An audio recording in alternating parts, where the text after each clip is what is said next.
do cats and dogs face different issues? If so, can you explain? Well, I can tell you that the number one problem is the lack of spay and neutering of your personal animals and the dogs getting pregnant.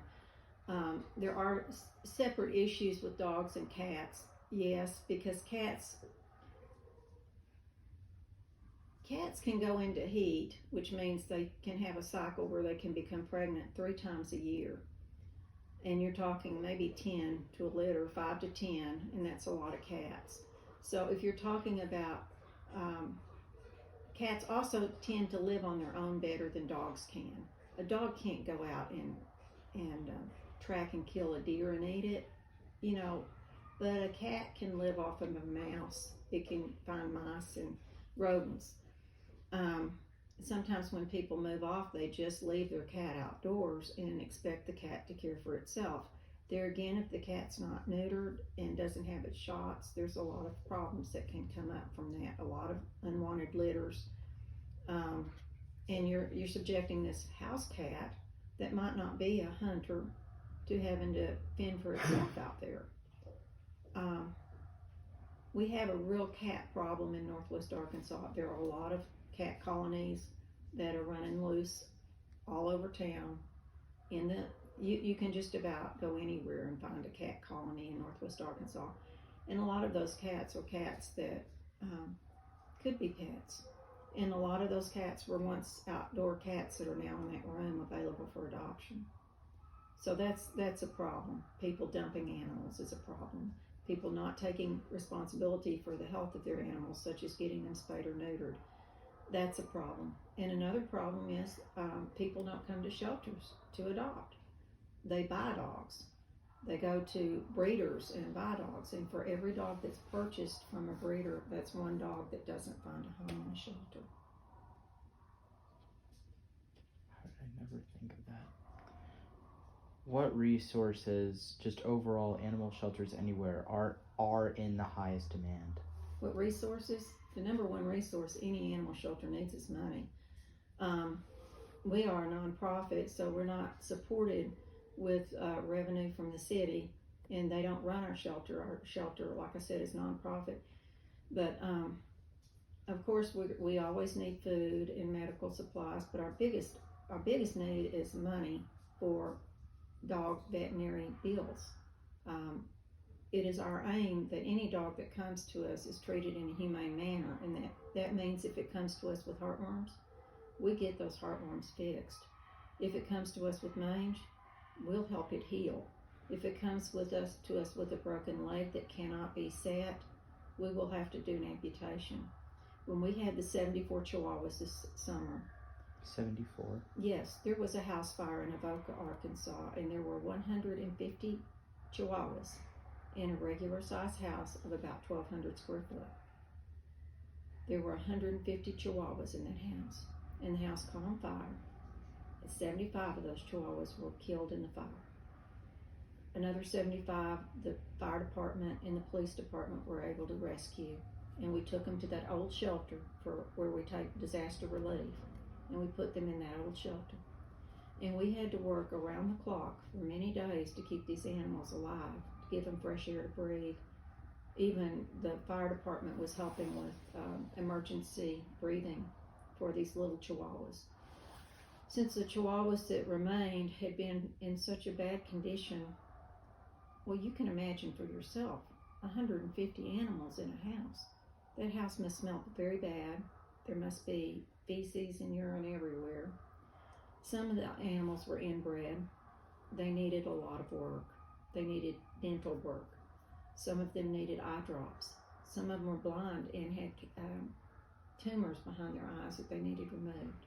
Some of these animals had been bred so many times that they had tumors on their abdomens from mammary gland tumors from being bred so much. Who did the house belong to? I don't remember the name of the individuals that had that, but it happens. And since I've been working here full time for the last 16 years, well, full time for 8, I've been working as a volunteer for 15 years here, and a full time volunteer for the last 8. I've seen several other situations where we've had large hoarding situations go on. One was with teacup poodles about eight years ago. A trailer had 50 something, 52 I think, teacup poodles. Let me shut this door so we can visit. Yeah, no problem. He's Oh, doing some vacuuming to get the, if you don't mind me shutting the door here. oh, no problem. We got a number of teacup poodles, and it happened because some individual had given mom and dad a pair of poodles, teacup poodles, for Christmas. They weren't fixed. Fixed meaning neutered or spayed. They had puppies. The puppies had puppies. The puppies' puppies had puppies. And everybody's having puppies with everybody. Until suddenly they had 50 plus poodles in a tiny trailer house. And the kids come back for visiting mama after a few years and they said, "What's happened here? There's puppies everywhere. There's dogs everywhere." And they called us to help. And so we took those dogs in. We got them all fixed, neutered, all their medical, and got them all adopted. Now with these little chihuahuas I was talking about from this summer, not only did they have medical issues, but they had some severe psychological problems for dogs. They'd never had people treat them with kindness and love, and they were very frightened of people. We had volunteers that would come every day and just sit with them and offer them treats and offer them kindness so that they could be adopted and would expect a nice home. A nice rest of their life. It didn't have to be a wonderful, nice home. It could be anybody's home, but just so that they could learn how to be touched by a human. I've taken one of those, one of the worst cases I took home, and I've been working with this one. It finally has gotten used to my husband. And it had never walked on grass. It had been in a little pen or loose in a house its whole life. It had never walked on grass. It learned so much from my other dogs. When I opened the door to let my dogs out and they walked on the grass, they just don't think a thing about it. They just walk.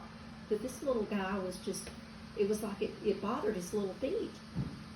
Finally, it got to where it trusted one of my dogs so well that it went running with my dog out in the grass. And I don't think this dog had ever run in its life. And it was having so much joy just running that it had this big old smile on its face, and when it came in, it didn't know how to stop. It didn't know how to stop itself, and it just ran, and it couldn't stop, and it jumped up on the chair, then it jumped on the other chair, and it ran up the stairs and down the stairs, and then it just stopped, and it's just like it had never ran in grass before. So that was something else that we had to work into the equation, as well as their mental health was another problem that we had to deal with, the mental health that they had, so that somebody could touch them who wanted to adopt them and actually take them to a home. When we're through, I'll show you some pictures of some of these chihuahuas. They were pretty cute. We also had a beagle case about 12 years ago. There were 64 beagles that were brought in. It was another breeder hoarder situation, and that one was about a year and a half in the court system before we could adopt those out. So that's why we need to get that other building up to par so that we can have an indoor area for disaster relief situations. Nice. Now, this is kind of a fact. What do you think is like the ratio of animals sent into the shelter to animals adopted per month? Per month? Per month. All our numbers have gone so down this last year. During COVID, everybody wanted a dog because everybody was home, a dog or a cat. Yeah. And we pretty much ran out of animals. We just had 10 in the shelter for a long time, 10 dogs for a long time, and those were dogs that were going to be hard to place. They had some history that, kept them from being in a family with kids or something. Now, we've got 80 dogs, and we're lucky to get 4 a week adopted. The animal control brought 14 in one day. We got 2 adopted. Our ratio of returning them to, the ratio of returning them to their families is 10%, but our numbers have just gone down, way down this year. Last year we had 60 adopted during Christmas season. During December, the month of December, we had 14 adopted during the month of December, and we took in 45. So Wow. these are numbers that can't be sustained in a no-kill environment very long. So we have to think out of the box of how we're going to educate people to come to us as a shelter rather than purchase a dog. How are we going to educate people to say, I need to get my animal neutered or spayed so it doesn't have puppies to add to this problem, you know, to add to the numbers that are in shelters. It's horrible. It's tremendous. Yeah. And does your shelter get funded? No, we get funded through donations, grants, and individuals like yourself. And how well do you feel your shelter is supported by your community? We are loved by our community. When I have seen things that have actually made me cry when the community stepped up to help us. All we had to do was say, we're in trouble, and here they come. When we had the tornado in 1999, it pretty much decimated 30-something trees, 35 trees, I believe. The trees had fallen on the shelter. The old shelter was where we were living at the time. The trees had fallen on the shelter. They'd fallen on cages. Some of the dogs were pinned, but nobody was injured. They were just pinned once we got the trees off. We put a post out, and the schools were all closed because the electricity was gone and everything. Those kids started coming from that new high school over there. They started walking down here. Can we help? Yeah, grab some sticks, get a shovel, get a rake. For 3 days, people were taking off their work breaks at lunch, coming up here with chainsaws, cutting down the trees, walking dogs, bringing us sandwiches. It was a tremendous time. When we were building this building, the cost of materials had gone sky high. The money that we had saved for this building was not going to be enough to finish it, and we were going to have to make some decisions about whether or not what we were going to have to give up. Did the community help you pay for it? Amen. They came forward big time. You know, here's one person with $35. Here's another one with $100. Some people surprised us with several thousand, but we finished it. We didn't have to get a bank loan. This is paid for, and it's a nice shelter. I don't think we cut any corners with it. I think the people building it volunteered labor. I mean, we couldn't have had a better situation. How do you think the culture around animal shelters has changed throughout the past few years or decades? I know how it's changed. You can just go down to any downtown corner during a festival and see how many high-priced dogs are walking around. People seem to think that it's a status symbol to have a dog that cost them several $1,000s. They don't realize that there are a number of full-blooded dogs in a shelter that need a home. And the mentality of coming to shelters is that you're going to find a dog that's less than, because it's in a shelter. It's not as good as. But a lot of breeders aren't breeding dogs responsibly. You're not seeing what goes on behind the doors. You see everything here, and you see people that care, and they want that dog to be healthy. They want that cat to be healthy. Not only do they want it to be healthy, they want it to have a good and happy life. They want it to get out and be walked. And they want to help the dog with behavioral problems. And a lot of times these dogs from breeders, because they're full-blooded, they might be inbred.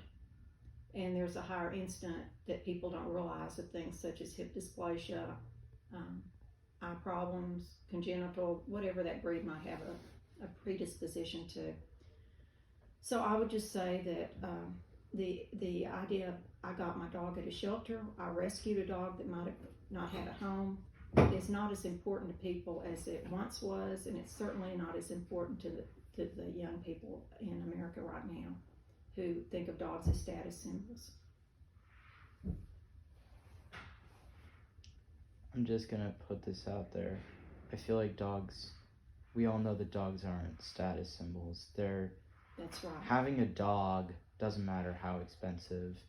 It shows that you care about something and that you're a good person. That's right, and it should be treated like a family member, not as a yard ornament. And when you get ready to leave, I'm going to show you a dog that was treated like a yard ornament. He was tied up to a stump for his whole life until he came here. And that's not the way to have a dog either. They should be subjected to a lot of stimulation, love, different activities, walks, rides in a car, maybe a swim in a lake or a swim at a baby tub or something. That's the way you should raise a dog.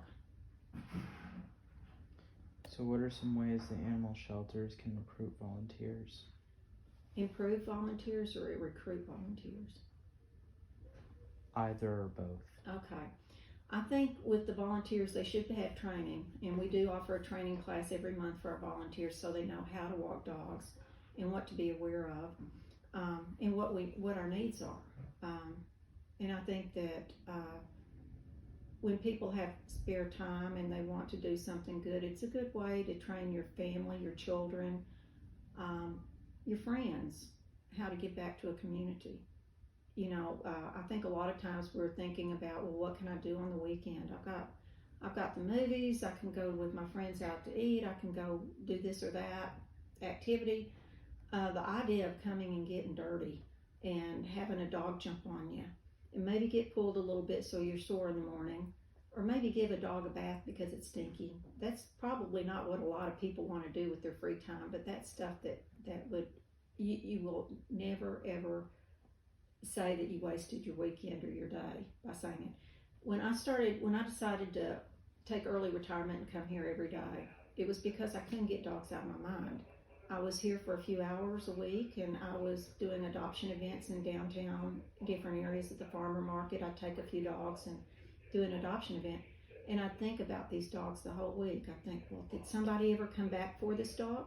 Who walked this dog? I didn't get all the way down the line walking dogs this week. I can't wait to get back there so I can walk all these dogs next week, or the rest of these dogs next week. There's not a day now that I don't wake up and say, oh, I've got to go to work. Oh my, I got to go to school. Oh, I dread the day. No, I get up every day and I can't wait to get down here and get busy because I make a difference. And that's the way most volunteers will feel once they get out here and start working. Yeah.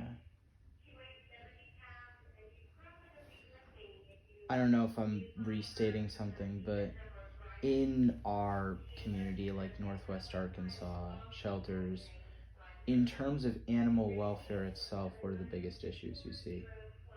I think it's a mindset is the biggest issue. The other issue is just the communication and knowing that we're out here. Come on, we need you. Come on out here. We got a dog for you. We got a cat for you. And if you got your house full with all you want of cats and dogs, grab a leash. Let's go for a walk. You'll make somebody's day. Where do you see the majority of animals being adopted from? I see the majority of them right now going to apartment complexes, not houses, but apartment complexes. Northwest Arkansas has grown quite a bit in the last few years. Used to, when we adopted dogs, they were usually for houses that people owned or were buying or renting, and they had backyards and they had fences so the dogs could get some exercise. What I'm seeing now is apartments being built. A lot of people are moving here, so they have to live in apartments because the housing market, it's hard to find a house in Northwest Arkansas. Apartments have certain requirements and restrictions on owners having dogs or cats. Sometimes they won't allow pets. So now we have this portion of the population that cannot have a pet, whereas that wasn't the case some years ago.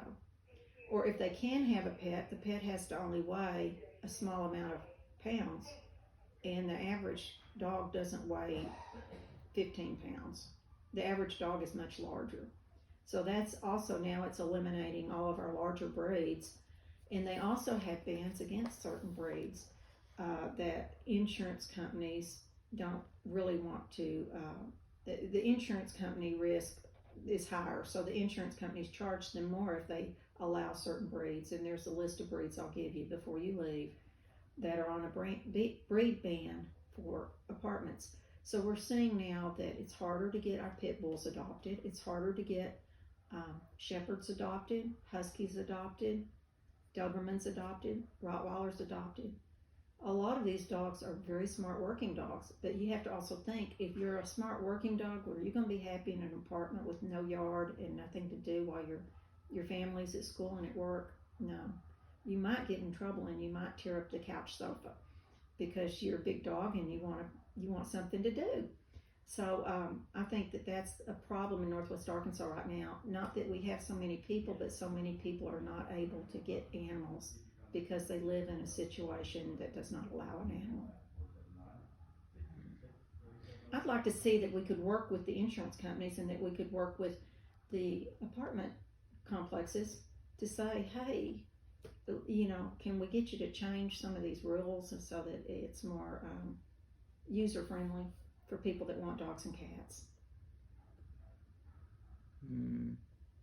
Now I do have this question. This wasn't on the list, but now that you mention apartment rules, why do some apartments not allow dogs or cats? Well, a lot of it has to do with their own. Well, some of it's insurance, but some of it is they just don't want any kind of a mess. People are going to pay an apartment complex deposit, a cleaning deposit or whatever.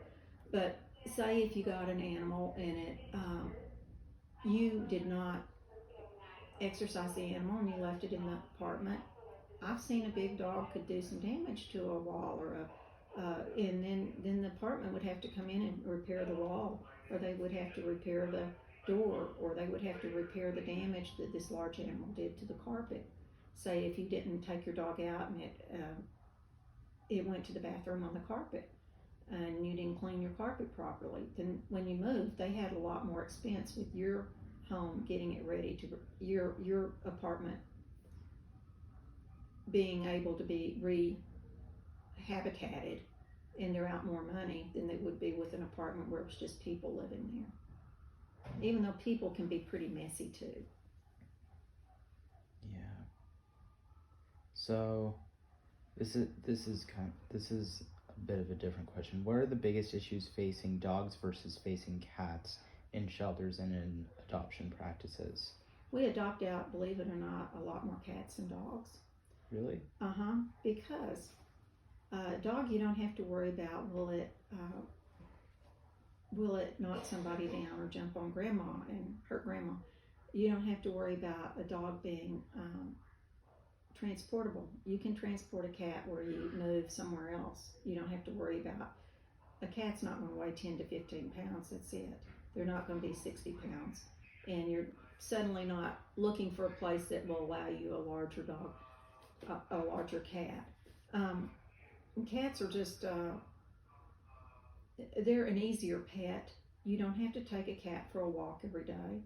Where you need to take a dog for a walk, cats can go to a litter box. A dog needs to be taken outside to go to the bathroom.